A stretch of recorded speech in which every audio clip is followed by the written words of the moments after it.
2 రోజులుగా సోషల్ మీడియాలో వస్తున్నటువంటి సాక్షి ఛానల్ కూడా దీని మీద స్పందించి చాలా చక్కగా న్యూస్ వేయడం జరిగింది.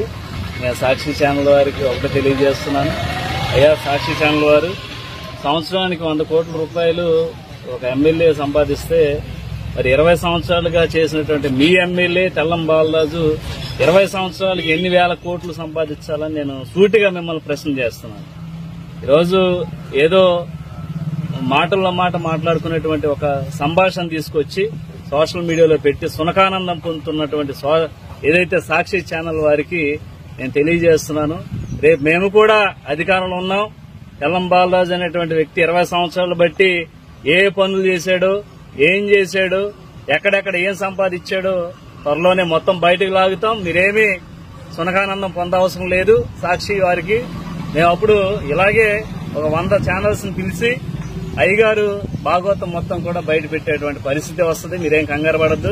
అలాగే ఈరోజు ఎన్డీఏ కూటమిని దెబ్బ కొట్టడానికి, అలాగే ఇక్కడ ఉన్నటువంటి పరిస్థితులను ఇంకా అంటే నాయకుల్లో ఒక అసహనాన్ని తీసుకురావడానికి ఈ విధంగా సునకానందం పొందుతున్నటువంటి సోషల్ మీడియా వారికి మేము తప్పకుండా బుద్ధి చెప్తాం. అలాగే అధిష్టానానికి కూడా ఇది మెసేజ్ పాస్ చేయడం జరిగింది. సంవత్సర కాలం నుంచి కూడా ఏం చేయకూడదు, ఒక ఏజెన్సీ ప్రాంతంలో ఎన్నడూ లేని విధంగా భయంకరమైనటువంటి అనేక సంఘటనలు జరుగుతున్నాయనే యూట్యూబ్ ఛానల్ వారు ప్రచురిస్తే దానికి కూడా గట్టిగా సమాధానం చెప్పి వారిని కూడా జైల్లో కూర్చోబెట్టే పరిస్థితి తీసుకొచ్చాం.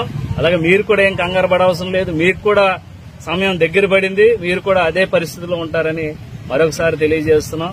అలాగే ఈరోజు ఎన్డీఏ కూటమి పోలవరం నియోజకవర్గంలో చూస్తున్నటువంటి అభివృద్ధిని ఓర్చుకోలేక, అలాగే సంవత్సర కాలంలో ఎంత అభివృద్ధి చేశామో, వాళ్ళు 5 సంవత్సరాలు 50 లక్షల రూపాయలు సీసీ రోడ్లు పోస్తే నేను ఒక సంవత్సర కాలంలో 57 కోట్ల రూపాయలు నేను సీసీ రోడ్లు పోయడం జరిగింది.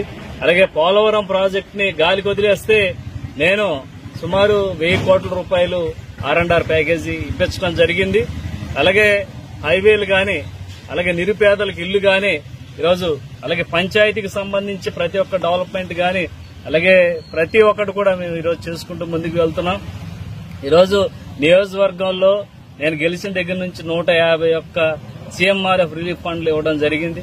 ఇలాంటివన్నీ కూడా ప్రజలకు చేరువవుతున్నాం, ప్రజలకు మంచి చేస్తున్నాం, ప్రజలకు దగ్గర అవుతున్నాం అనేటువంటి ఒక ఆలోచనతో ఈరోజు సోషల్ మీడియాలో అసభ్యంగా మాట్లాడుతూ, అలాగే ఏదో ఎవరో మాట్లాడినటువంటి మాటల్ని పోస్ట్ చేసి సునకానందం పొందుతున్నటువంటి వారికి త్వరలోనే బుద్ధి చెప్తాం.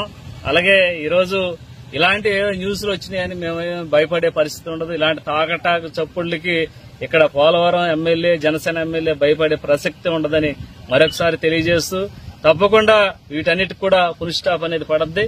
తప్పకుండా వీరందరికీ కూడా బుద్ధి చెప్పేటువంటి కార్యక్రమం కూడా వస్తుందని మేము మరొకసారి తెలియజేసి సెలవు తీసుకుంటాం.